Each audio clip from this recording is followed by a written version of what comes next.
ભરૂચ જિલ્લાના હાસોટ તાલુકાના સાહોલ ગામની સીમમાં આજે એક ચોંકાવનારી ઘટના સામે આવી છે। પ્રાપ્ત વિગતો અનુસાર સાહોલ ગામની સીમમાં શેરડી કાપણીનું કામ ચાલી રહ્યું હતું, જે દરમિયાન ખેતરમાં કામ કરતા શ્રમજીવીઓએ અચાનક દીપડાનું નાનું બચ્ચું નજરે પડતા કામ બંધ કરી દીધું। દીપડાનું બચ્ચું દેખાતા જ શ્રમજીવીઓમાં અફરાતફરી મચી ગઈ હતી। શ્રમજીવીઓ દ્વારા તાત્કાલિક વન વિભાગને જાણ કરવામાં આવી।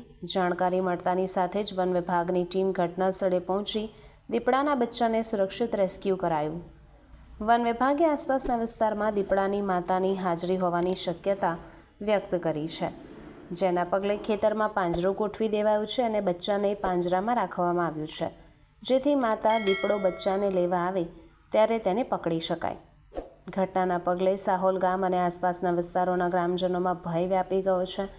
વન વિભાગ દ્વારા ગ્રામજનોને રાત્રિના સમયે ખેતરોમાં અવરજવર ન કરવા અને સાવચેત રહેવા સૂચના અપાઈ છે। વન વિભાગની ટીમ સમગ્ર વિસ્તારમાં સતત પેટ્રોલિંગ કરી રહી છે અને પરિસ્થિતિ પર કડક નજર રાખવામાં આવી રહી છે।